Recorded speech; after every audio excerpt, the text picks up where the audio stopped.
they're sitting down at the table, and he's like, act like Nikki, Oh yeah, like yeah, yeah, blah blah yeah. blah.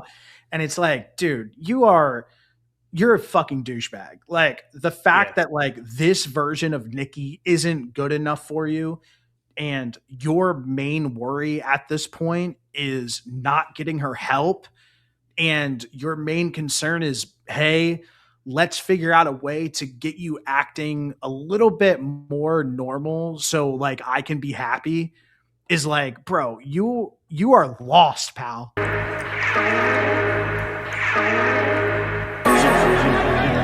This is the ending point Yeah. of the movie.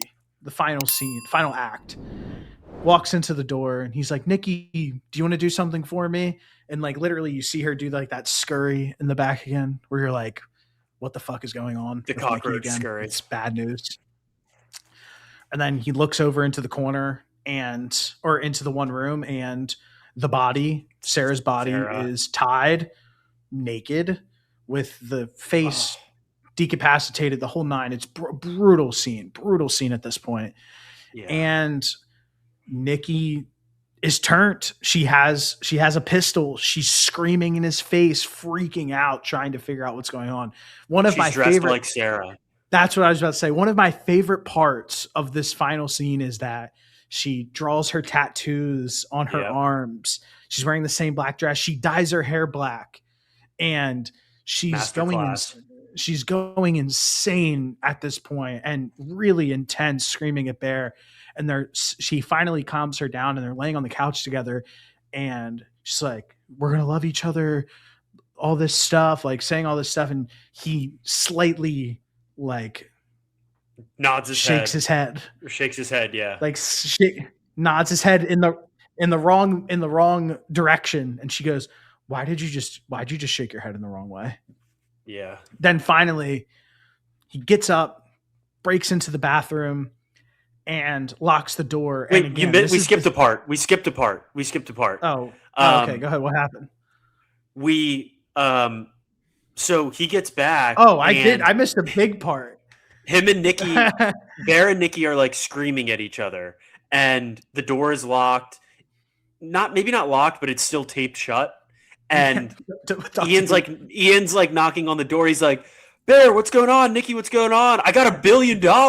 He Yeah. breaks in and she shoots him right in the head. Yeah, insane. And again, not funny at all, but kind of funny, just because he's Yeah. like, dude, I actually got $1 billion. This thing actually works. And then just Yeah. gets Yeah. smoked. It's And over. Yeah. so they finally, again, okay, I missed that part. And then they finally calm each other down at that point. And then he gets Yeah. up and goes into the bathroom. He has the gun at this point. And again, the sound design at this point, every time they enter the bathroom, it's so interesting. She's like pounding on the door, screaming at him. And he She's kind pounding of on the door like a grown man. yeah, it's intense. And really, really, Bear at this point of the movie has an opportunity, in my mind, to make everything right. Be a man, take the gun, and Sayonara. unalive yourself. Like, it's time. Like, dude, you've done so much. Two of your best friends are now dead. You have Nikki Your other best friend is a psychopath that's not and actually her. and is committed to murders at this point. And it's like, the least you could do is end this right now for everybody, and be a man. Mhm. And of course, he's too much of a fucking pussy to pull the trigger. He's trying to locate his heart, and then he puts the gun in his mouth, and he's not able to put the gun in his mouth. Well, he does put the gun in his mouth, but he's unable to pull the trigger. Then he finally he has the sleeping pills, and he takes one, and then he takes the whole bottle. And during this part, Nikki's pounding on the door. She's like, if we need time apart, we can take some time apart. It's okay. Like, trying to like reassure him to come back out into the hallway so she could talk to him. And during this scene, he like starts swallowing the pills, which again, he's starting to do it. And you hear the jingle play for the One Wish Willow that was sitting on the table that was finally opened by Nikki. Nikki then, the way that I interpreted it, was for Bear to love her just as intensely as she loves him. Yeah. this was this was a scene that I asked you about before we started because I was kind of confused as to what exactly happened and how we got to the grand finale that we did. So uh he's in the bathroom, he takes the sleeping pills, which this is like kind of the foreshadowing moment to the very beginning of the movie when his cat is dead, which is what I was talking about earlier. So he takes these sleeping pills, and then you hear Nikki kind of calm down, talk about how what you said. Oh, if you need some time, it's going to be okay. You hear the One Wish Willow, which I initially did not hear. To be honest, I did not hear that in the movie, so that's why I was confused. Um, Mhm. and right at that moment, Bear stops trying to make himself throw up. Well, time out, time out. Again, what a pussy. He finally like takes the pills to kill himself. And Yeah. the first immediate reaction he has is like, oh, I need to puke these up because I'm actually not down to do this. And the entity and the wish completely overcomes him. And he's Yeah. just like, I love Nikki. I need to go out into the other room and see her immediately. And Yeah. this part is just insane. It's so they're covered in blood. Nikki is like smitten. He's smitten. They're like smiling back and forth together and just like blood dripping down her face. And just again, she looks even with all of this, she looks incredible. You know what I mean? Like it's just like what is going on right now? Like it's a weird vibe overall. And they embrace, they start making out, and Bear starts to overdose on the sleeping medication. Yep. Foaming And at the mouth like his foaming at the cat was at mouth, the she's beginning. she's freaking out, holding him, being like, Bear, no, Bear, no. He finally passes. She looks around, grabs the gun, puts it in her mouth, and then finally, since Bear died, the thing that we talked about like earlier is that's when we knew that the wish was finally dead. So Yep. it's like Original Nikki comes back she to snaps out of reality, it, and you just see her looks you around. see her gain consciousness and like realize what happens. There's a a dead body on the ground, Ian, shot in the head. There's a gun in her hand, now on the couch. There is um, Bear laying on her lap, foaming, dead. And you just see her screaming and panicking, and the scene fades to the television, and I forget what is playing, but I think it's like a love movie or something along those something like lines. that. But But it's her interesting. realizing that her life is over, Yeah, pretty much. basically. And I love that the way that they did the ending too, because it's like I heard so the story that I actually just heard earlier today that I was watching is that this was a one take shot. The ending that they had. Mhm. The original ending that they had was her unaliving herself with the pistol after Bear does. And so they just threw this scene on like at the end it was like, hey, we're just going to do this one time to just kind of like see how it plays out. And I love the decision that they made with this because it leaves it up for like interpretation at the end in a way where it's like obviously she's sitting around realizing like the full extent of her horrors that have happened Mhm. over the last like however long this was. Like I said, the film does a really good job of manipulating time, so we don't really know. And it really gives us like that, like, oh my gosh, like she just has to deal with all of this. Her three best friends have all passed away.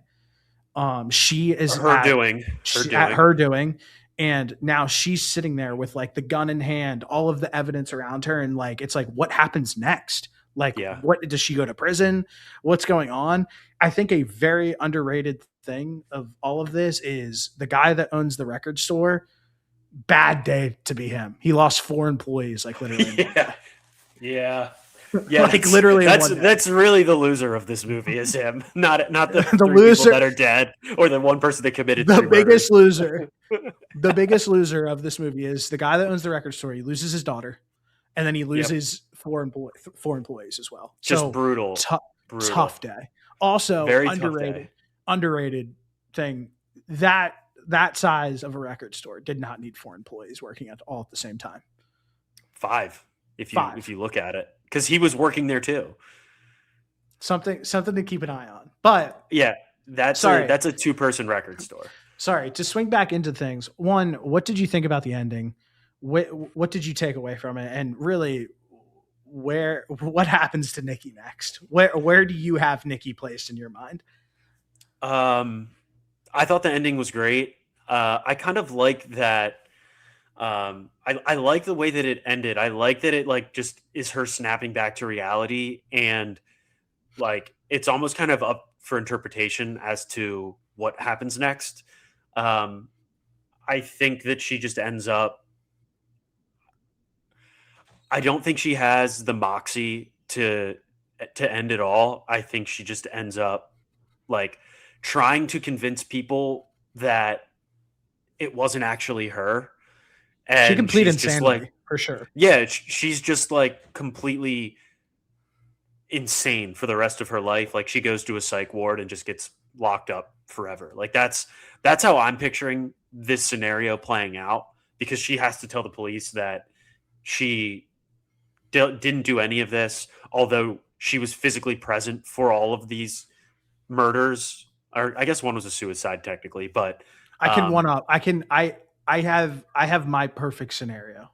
Hit me. Can I tell you? The cops show up. She goes back to the record store and acts like nothing happens. Yeah. The cops show up. They say, "What happened?" And she goes, "Bear murdered Ian, murdered Sarah, and then took sleeping pills and then tried to kill me as well. But before he had the opportunity to kill me, he overdosed and passed away." OD'd. She gets off scot free. Obviously, we're gonna have to get Nikki into therapy, because that was tough scenario that she just went through. But she walks off scot free and lives her life. Okay, and actually, wait. She's a famous author, and she finds a nice man to marry, because I mean she's still a catch. I mean, come on. Maybe she doesn't have to go to therapy, because she didn't actually do any of, like, does she still lose all your friends? My point is, if she is being overtaken by this wish, by this spirit, does she actually know what happened? Yes, because even when she was laying in bed at that scene before he leaves, when she was laying in bed, she says to him, like, please kill me. Like, she knows what's going on. It's like, I think of it like as like Get Out. Have you ever seen Get Out? Like where they like put them into like a different world, but like they're conscious, like they're like a little conscious. They know what's going on, but it's not like totally them. It's not them at all, but they have like a little bit of deep down consciousness that can show through every once in a while. That's how I took the wish being, is like that Get Out parallel. And I think that like we saw that when like Nikki was finally like, please kill me. Don't wake her up. Please don't wake her up. Because like, I've never been with you. Like, I need, like, end this for me. Like, that's how I viewed like the wish as, is like, there's still consciousness, just not full consciousness. Okay. Because if that's the case, and obviously we're working through an alternate ending, so like it can be whatever you want. But I was curious just because. No, this is right. Okay. If she doesn't actually know what's going on, then like she ends up getting put in jail and doesn't know why. And that could be an interesting. I think an interesting. My argument to that is she knows why. Right. The whole time. Of course. I think she knows exactly what's going on and just has no control. Okay. So yeah, that's totally fair. So final takeaways, obviously. My final takeaway is like, this is like peak women who hate men. This movie what you can point to and say, this is why men suck. And Yeah. you're right. And you're 100% right, because Bear is somebody who just is everything wrong with a man. Yeah. Every single the way he thing played it. Yeah. that he does is like not how you should act as a man. And I hope that's like universally agreed upon, honestly, at this point, because if there's another argument, like, he is the villain of this story. Nikki is not the villain in my eyes, like in any way, shape, or form. Bear is the only one who is at blame in this entire film. No, Nikki is not even in control of who she actually is. Bear is the only one in this character grouping that has any actual control over this scenario and to how it plays out. And he doesn't do anything about it. He is by Nikki's side when he figures out that it's not actually Nikki. He gaslights her right before she goes. He meets up with Sarah. So gross. And he assists in killing multiple people.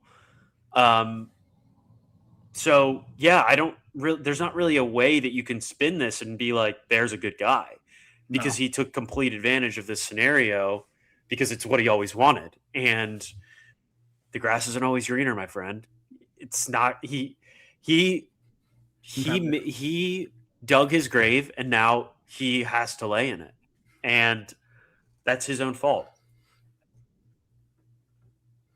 But bad guy. Hey, this movie was great. Yeah, I'm really glad that you texted me and were like, "Can you go see this? I think we should talk about it." It was a very enjoyable movie. I don't typically go see scary movies in theaters. Like, that's something that I end up like doing just at the crib, so that way I can turn the lights on. But this movie, and just a movie experience in general, when we have these podcasts about a movie, I think going and seeing them in theater is the best way to like fully immerse yourself in it. It's a much better watching experience. It's the only negative is like you can't write notes down without being like that asshole that's like on your phone. You could take pen and paper, but good luck. That'd be insane, kind of. Yeah. People would look at you like you're an asshole.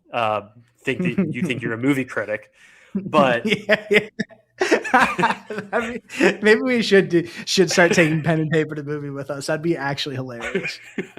But I told you this. I sat in the parking lot for about 20 minutes after the movie, just trying to like write notes down about like memorable scenes, memorable moments, just like things that drew my attention from this movie. That I think we touched on all of it. I mean, the shadowing of how Nikki was portrayed right after the One Wish Willow on her front porch, how she was portrayed when she came back to Bear's apartment the second night to basically apologize for how she was acting, how well she played this person that was fully obsessed with Bear, and just how big of an asshole that he was for manipulating the scenario and taking advantage of somebody that wasn't actually who they were.